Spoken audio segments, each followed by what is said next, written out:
Salut, c'est Aurélie. Aujourd'hui, je vais te partager mes meilleurs conseils pour réussir sa première année d'interprétation et traduction. Alors, bon, j'ai pas la prétention de dire que avec mes conseils, tu vas réussir ton année 60 crédits avec une moyenne de 18, loin de là. Mais clairement, moi, si j'avais pu entendre ça l'année passée, je pense que ça m'aurait pas mal aidé ou ça m'aurait bien aiguillé. Mais voilà, clairement, ça dépend aussi beaucoup d'une personne à une autre. Peut-être que ma méthode de travail ne correspond pas du tout à la tienne, donc c'est des choses à prendre en compte.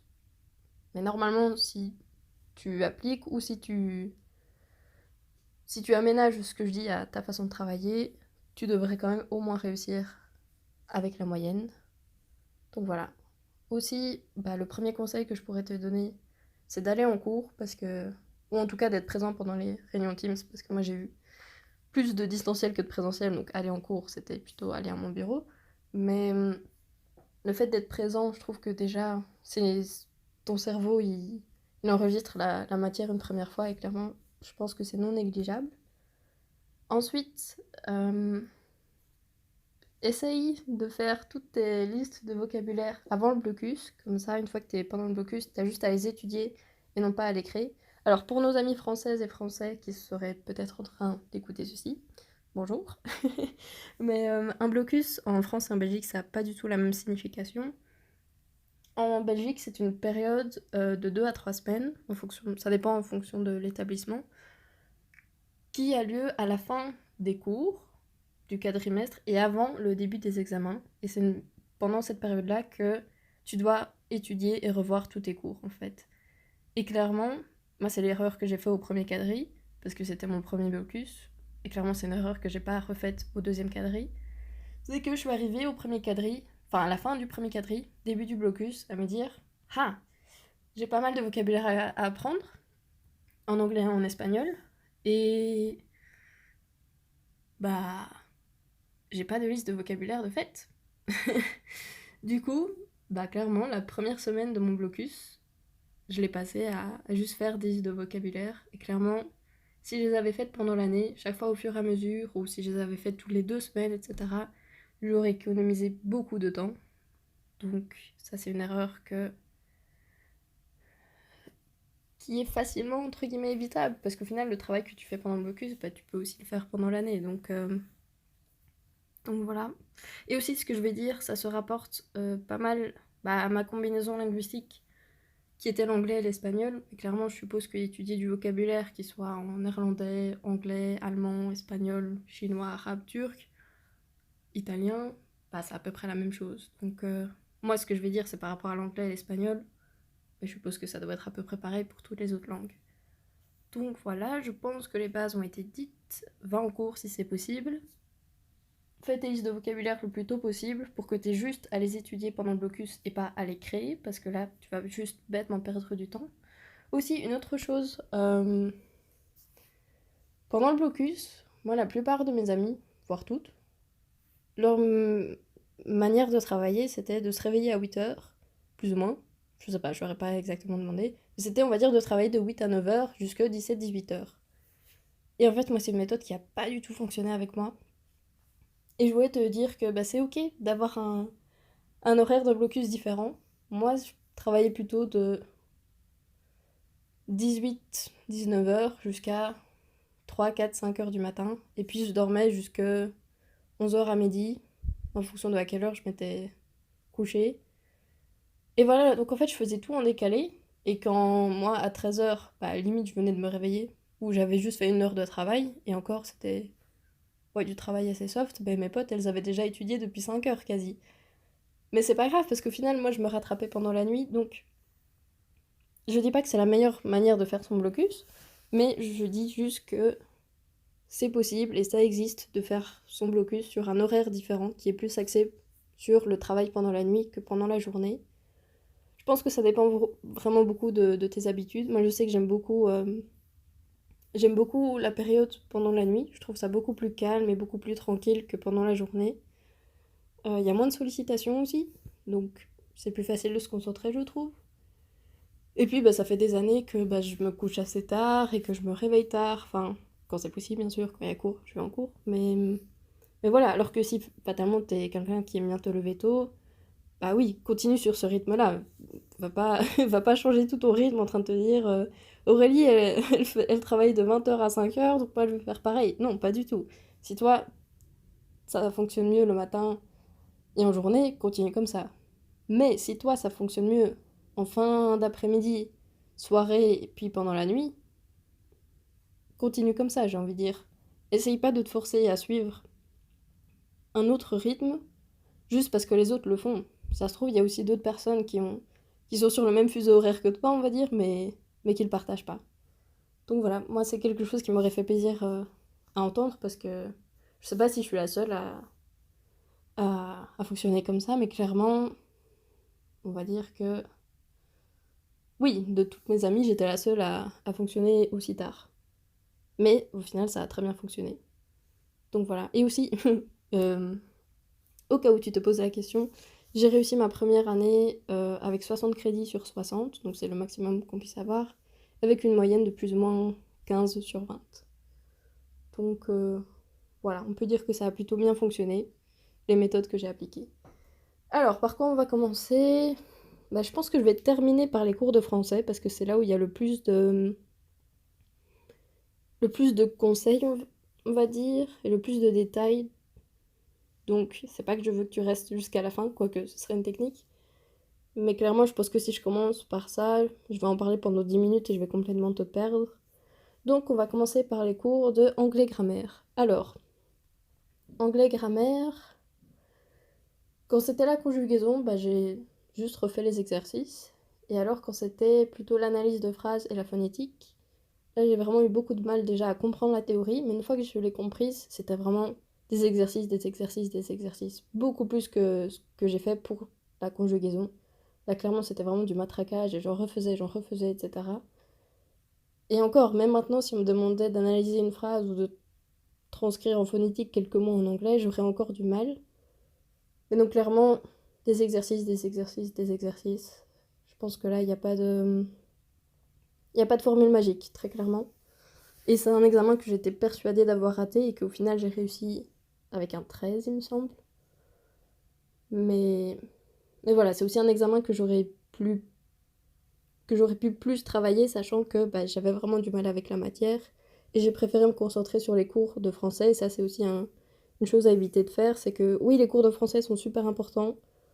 Il y a beaucoup de matière à connaître, etc. Mais il faut essayer de pas délaisser les autres cours pour le profit des cours de français. Bon, moi, clairement, c'est ce que j'ai fait pour les deux blocus. Mais alors, ce que je faisais, c'est que limite, mon blocus était axé sur les cours de français. Bien sûr, un petit peu de vocabulaire, etc., en anglais, en espagnol. Mais au final, je me retrouvais, oui, à étudier les cours de français, donc phonétique, linguistique, ça c'était qu'au premier quadri. Et puis grammaire, lexico, c'était pendant les deux quadris. Et au final, bah, j'étudiais ça pendant le blocus et je me retrouvais à étudier les autres cours pendant les jours libres entre les examens. Et ça, c'était vraiment beaucoup de stress. Donc si tu peux éviter de faire cette erreur-là, clairement, je pense que ce sera que bénéfique. Et d'un petit peu mieux organiser ton blocus pour, oui, étudier le français, mais aussi étudier les autres cours pour pas devoir étudier ces mêmes cours-là pendant les 1, 2, 3 jours que tu auras de libre entre chaque examen, parce que là, ça peut fonctionner, clairement, moi ça a fonctionné, mais c'est vraiment du stress inutile en plus, quoi. Donc voilà, ça c'était anglais grammaire. Ensuite, anglais maîtrise de la langue écrite. Bah là, le vocabulaire, c'est pas sorcier, c'est juste étudier, pratiquer le vocabulaire. Moi j'utilisais beaucoup Quizlet. Euh, les gars, si vous voulez me... si vous voulez me sponsoriser, avec grand plaisir. C'est l'application, enfin le site internet que j'ai utilisé, que j'ai le plus utilisé pour mes révisions. Donc, bah, comme j'avais dit, au premier blocus, j'ai fait mes listes de vocabulaire sur le moment même, pendant le blocus. Mais après, pour le deuxième blocus, qui était au mois de mai, c'était déjà tout prêt. Donc, j'avais plus qu'à étudier les mots pour l'examen pendant le blocus, au lieu de... Enfin, bref, je pense que t'as compris. Donc voilà, là c'était juste de l'étude et aussi un petit peu refaire des exercices de compréhension à la lecture qu'on avait fait en cours. Ensuite, anglais oral. Là, je dois dire que j'ai pas beaucoup pratiqué dans le sens où mon aisance à l'oral en anglais et pareil pour l'espagnol est quand même assez bonne. J'ai pas trop de difficultés à trouver mes mots, à chercher mon vocabulaire, etc. Et du coup, bah, ce que je faisais, c'est que la veille ou l'avant-veille, euh, bah, j'ai essayé d'appeler quelqu'un d'anglophone qui est dans mon entourage. Comme ça, je pouvais pratiquer. Pareil pour l'espagnol. Et sinon, bah, il y avait quand même parfois quelques vidéos YouTube à connaître, ou alors des textes à connaître, etc. Ou pas à connaître par cœur, mais connaître le contenu. Et alors ça, je les relisais la veille et puis le jour même. Et je regardais à nouveau les vidéos YouTube qu'on avait travaillées en cours. Mais donc voilà, j'ai pas spécialement étudié pour ces cours-là parce que je savais que j'étais quand même plutôt à l'aise à l'oral. Ensuite, bah, du coup, espagnol grammaire. Ben, pareil pour anglais grammaire, en fait, il n'y avait pas de la théorie pure et dure qui était demandée. C'était juste des exercices, comme ça la prof voyait si, quand tu faisais les exercices, ben, t'avais compris la théorie ou pas. Et alors, ben, ce que j'ai fait, ben, à part apprendre la théorie, bien sûr, logique, mais j'ai juste refait beaucoup d'exercices. Et, et voilà, ça a fonctionné. Et aussi, j'ai surtout refait pas mal d'exercices avec les textes à trous, où il fallait de soi-même savoir quel temps il fallait utiliser, euh, à quel moment dans le texte, etc. C'est des exercices que j'ai pas mal refait. Ensuite, oh j'en ai marre de dire ensuite. Après, espagnol, maîtrise de la langue écrite, bah, pareil que pour anglais, c'était pas mal de vocabulaire, donc pas faire les listes de vocabulaire avant le blocus et puis les étudier pendant le blocus. Et si tu sais déjà les utiliser avant, les, les étudier plutôt que les utiliser. Les étudier avant, bah, c'est encore mieux. Et puis bah, refaire quelques exercices, on avait aussi fait un petit peu de compréhension à la lecture, et puis on avait vu des règles sur quand est-ce qu'il faut traduire ou pas un nom propre en espagnol. Alors là, bah, j'avais bien appris les règles, etc. Mais voilà, il n'y avait pas de secret, c'était surtout pas mal de fiches Quizlet à apprendre. Ensuite, le cours de philo. Alors là, je dois dire que comme moi j'étais année Covid, normalement l'examen c'était un oral avec le prof et un travail écrit à remettre. Et moi, comme j'étais année Covid, j'ai juste eu le travail écrit à remettre. Donc l'oral, je ne sais pas du tout comment ça se serait passé. Je sais juste que j'aurais été alors à tous les cours et que j'aurais chaque fois bien pris des notes. Et que j'aurais appris ce qui était dans mes notes. Mais comme j'ai pas eu d'oral, je peux pas vraiment dire. Mais le travail, en tout cas, bah, il fallait choisir un thème et puis bah, en parler pendant 4 à 5 pages. Donc c'est ce que j'ai fait. Il n'y a pas vraiment de conseils spécifiques pour ce cours-là. Ensuite, oh, flûte. Et après, on avait le cours de langage visuel. Alors, les personnes qui avaient choisi sociologie, du coup, je sais pas du tout, pardon, comment s'est passé l'examen. Il me semble qu'il y avait pas mal de par cœur, mais pareil pour le langage visuel en fait. Alors, bien sûr, c'était pas du par cœur de se dire il faut savoir que cette œuvre-là a été peinte par cette personne-là et en telle année, non, mais il fallait savoir les caractéristiques de chaque mouvement, de chaque période, etc. Et pour ensuite être capable de, le jour de l'examen, être capable d'avoir une peinture et de se dire ah bah elle a toutes les, enfin elle a pas mal de caractéristiques de ce mouvement-là, donc logiquement c'est ce mouvement-là, etc. Donc voilà, c'était pas vraiment du par cœur, mais c'était plus savoir reconnaître le mouvement d'une œuvre et expliquer pourquoi, etc. Ensuite, qu'est-ce qu'on a d'autre? Oh, je dis vraiment beaucoup ensuite. Et maintenant que je l'entends, je focalise que là-dessus. Pour le cours de droit, alors là c'était en distanciel et c'était officiellement à cours ouvert. Donc je dois dire que si ça avait été en présentiel, pas à cours ouvert, je l'aurais étudié d'une toute autre manière. Mais là, ben, j'allais chaque fois en cours ou alors je regardais les enregistrements et je prenais pas mal de notes. Et le jour même de l'examen, parce que l'examen était à 14h, le jour même j'ai relu mes notes, je les ai relues avec mon père. Et et c'est tout en fait. Donc là maintenant tout de suite c'est vrai que la matière je pourrais pas vraiment la ressortir parce qu'au final je l'ai jamais vraiment apprise par cœur vu que c'était officiellement à cours ouvert. Donc voilà.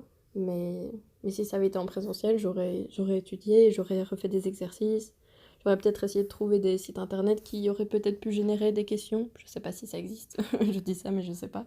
Mais Mais voilà, j'aurais étudié d'une toute autre manière, mais là, comme c'était à la maison, à cours ouvert, Oui, j'ai juste relu le matin même et ça a fonctionné. Bon, ça a fonctionné, mais j'ai quand même eu la note la plus basse de, de tous mes examens. J'ai eu un 13, comme pour anglais et grammaire, mais c'était les deux notes les plus basses que j'ai eues. Donc voilà, ça a fonctionné, mais clairement, ça aurait pu être mieux. Puis on a culture anglaise. Alors là, bah tout d'abord, il y avait un livre à lire, ce que j'ai fait, je l'ai lu. Je l'ai pas beaucoup apprécié, mais je l'ai lu et il me semble que j'ai terminé toute la lecture la veille ou l'avant-veille. Donc le contenu du livre était encore assez frais dans mon esprit et donc j'ai su répondre à la question là-dessus sans trop de problèmes. Et puis les questions plus théoriques, bah là c'était juste apprendre par cœur et j'avais fait des listes Quizlet de... sur le contenu du cours en fait, que ce soit pour la partie histoire de la langue anglaise ou le mouvement Black Lives Matter ou alors bah, le pourquoi du comment certains pays sont anglophones.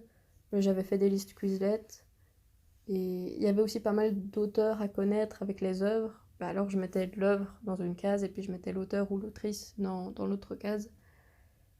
Et puis voilà. Et pour culture espagnole, beaucoup de par cœur aussi. Bon, parfois aussi un petit peu du bon sens. Mais parce que par exemple, la géographie, bon, c'était quand même beaucoup de par cœur, mais à partir d'un moment, enfin, tu sais que Madrid c'est au centre, que machin, blabla, etc. Mais voilà, beaucoup de par cœur. Euh, L'examen était quand même plus compliqué que ce qu'on pensait. Et il demandait plus de détails que ce que moi j'avais étudié. Moi j'avais étudié pas mal en surface, je dois dire. Et il y avait quand même des détails qu'au final la prof a demandé et que j'étais incapable de répondre. Donc si je pouvais revenir en arrière, clairement, je passerais un petit peu plus de temps sur cet examen-là. Et j'étudierais quand même plus en profondeur. Mais en surface, ça, enfin, j'ai quand même réussi, mais clairement, j'étais pas rassurée. Après, ce qui a peut-être aidé, c'était que moi, j'ai eu un travail à rendre pour ce cours-là de culture espagnole et une présentation aussi devant la classe que j'ai faite. Et bah là, clairement, c'est pas des points cadeaux, mais ni des points donnés, mais c'est quand même assez facile de réussir ce travail. Du moment que tu fais pas un hors-sujet, je pense que ça devrait aller. Et donc voilà, on a fini. Non, je rigole. Il reste les cours de français. Alors, pour les cours de linguistique, là je dois dire que faut vraiment pas suivre mon exemple parce que j'ai juste étudié la veille et ça a fonctionné. Mais par contre, j'étais persuadée d'avoir raté.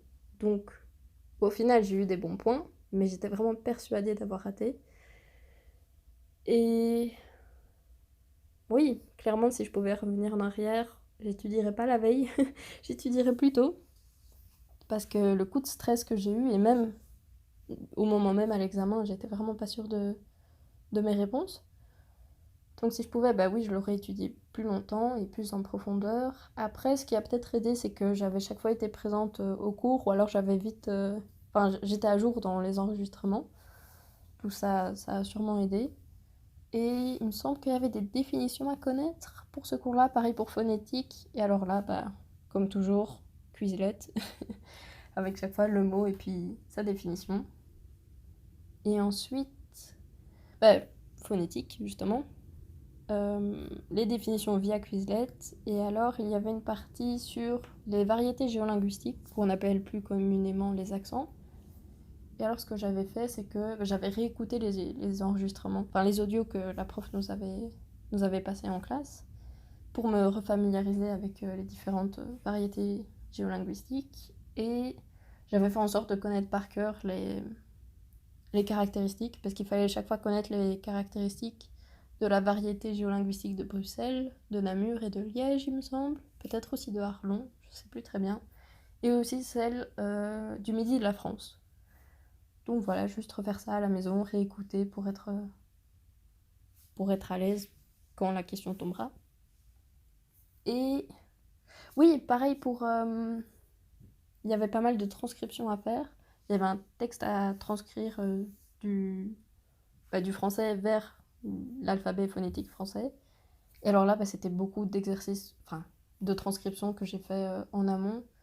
Et je pense que j'en avais parlé dans le premier épisode, mais je pense qu'à un moment, oui, donc j'en avais parlé. Et en fait, à un moment, je me suis prise au jeu, et clairement, il s'est pas passé ça avec l'anglais, et peut-être que ça m'aurait énormément aidé. C'est qu'à partir d'un moment, je pensais à un mot, par exemple le mot gentil, et alors dans ma tête, j'imaginais la phonétique du mot, et puis j'allais la vérifier. Là, clairement, ben, la mécanique a commencé à rentrer dans mon cerveau, la logique, etc. Et je pense que ça m'a grandement aidé. Après, il y avait pas mal de...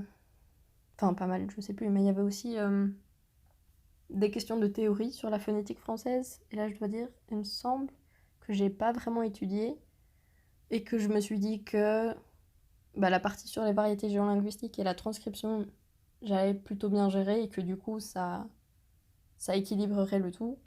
Mais clairement, donc cet examen était donné en même temps que celui de linguistique. Pareil pour lexico et grammaire.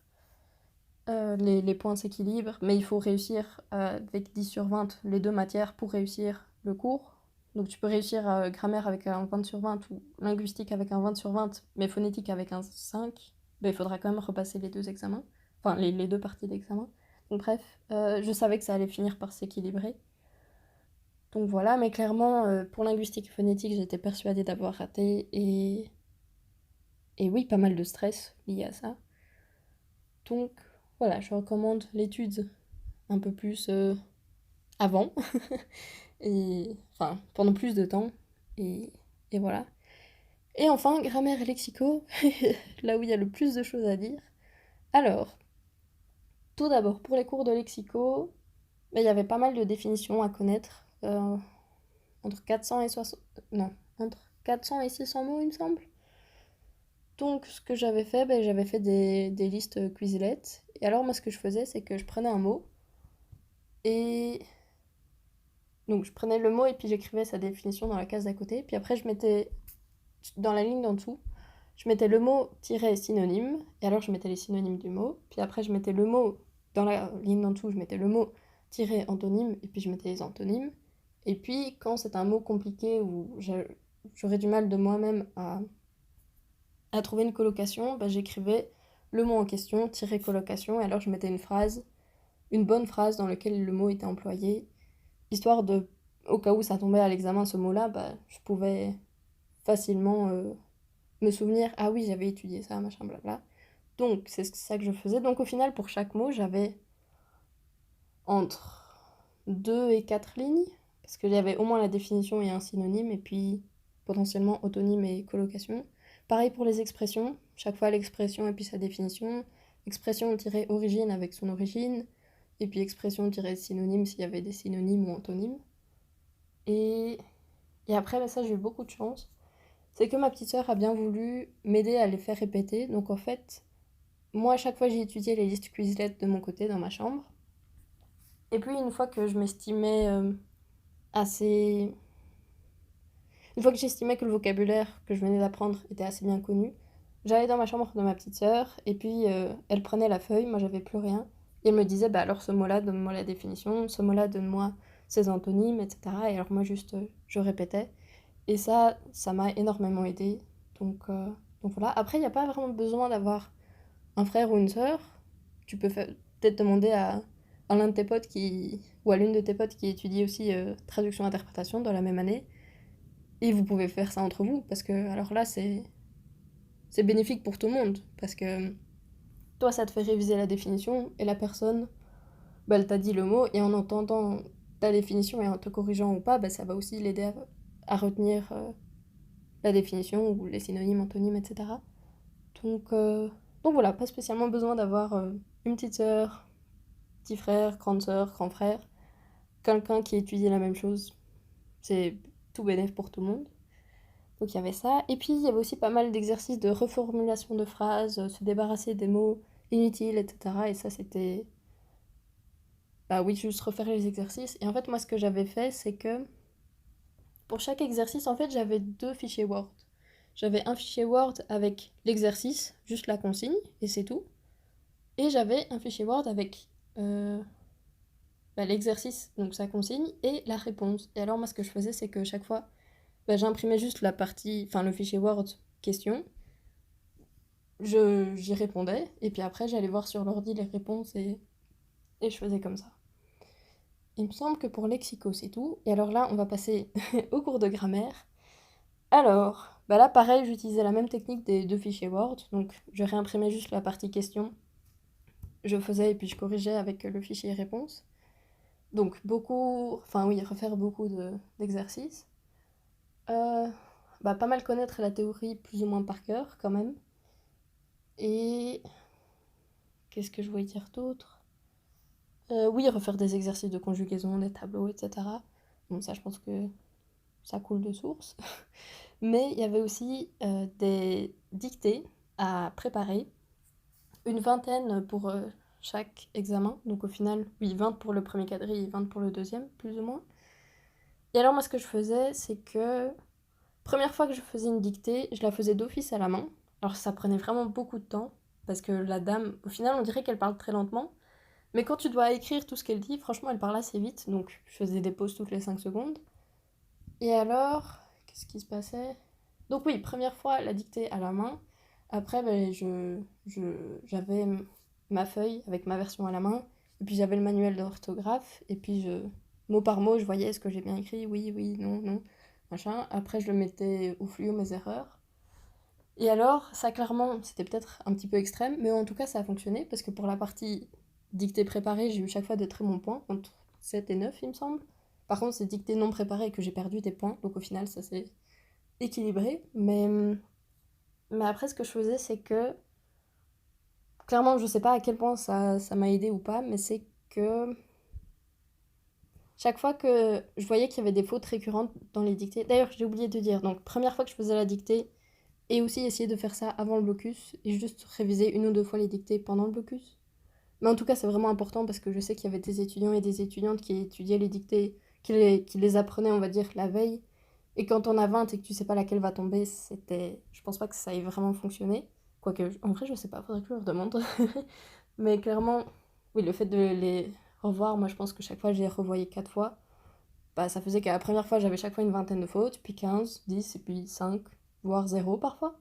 Donc, bref, je me suis perdue. Donc, première fois, à chaque fois, c'était à la main. Et puis la deuxième fois, troisième et quatrième fois, ou cinquième, je sais même plus, je les faisais à l'ordi sur Word. Comme ça, bah, ça me permettait de taper plus vite, etc. Et de faire plus de dictées en moins de temps. Mais je faisais en sorte de décocher un truc dans les paramètres qui fait que toutes les fautes ne vont pas être soulignées. Et en fait, j'avais juste mon texte avec des fautes, mais elles n'étaient pas soulignées. Donc j'avais pas la tentation de me dire ah oui, c'est vrai, là c'est une faute, etc. Donc c'était quand même assez spontané, même si c'était à l'ordi. Et alors, c'est ça le truc un petit peu extrême. Je sais pas pourquoi j'en ai déjà parlé il y a 2 minutes, mais bref. Ce que je faisais, c'est que pour les fautes assez récurrentes qui revenaient, je faisais des listes spéciales dictées sur Quizlet où je mettais la phrase en question avec le mot pour lequel que j'avais du mal à orthographier. Et après, donc ça c'était la première case. Case de gauche, je mettais par exemple les gens sont gentils. Et après, dans la case de droite, si c'était le mot gentil que j'avais du mal, parce que je le mettais au singulier alors qu'il fallait du pluriel, bah alors j'écrivais le mot gentil à droite. Et ce qui fait que après je travaillais, j'étudiais entre guillemets ces listes Quizlet, où bah, Quizlet me montrait la phrase les gens sont gentils. Et alors moi, de moi-même, je devais écrire gentil au pluriel. Enfin, c'est peut-être un peu compliqué, mais ce qui fait qu'au final, mon cerveau s'habituait au fait que bah, cette phrase-là, désolé, il y a le bruit d'un avion, j'espère qu'on n'entend pas trop. Cette phrase-là, bah, le mot gentil, il est d'office au pluriel. Pour cette phrase-là, ce mot-là, il est au singulier, etc. Donc c'est ça, je sais pas du tout à quel point ça a aidé ou pas, mais, mais au final, j'ai quand même bien réussi les dictées préparées. Donc je suppose que ça a aidé, mais comme je dis, c'est peut-être un peu trop extrême, je sais pas. Mais ça habituait mon cerveau à me dire ah oui, pour cette phrase-là, ce mot-là, il s'écrit comme ça, et de cette manière-là, etc. Donc voilà, bah, je pense que c'est tout. Je pense que c'est déjà pas mal, quasi une demi-heure. J'espère que ça t'a aidé. Et ouais, c'est tout. À toutes.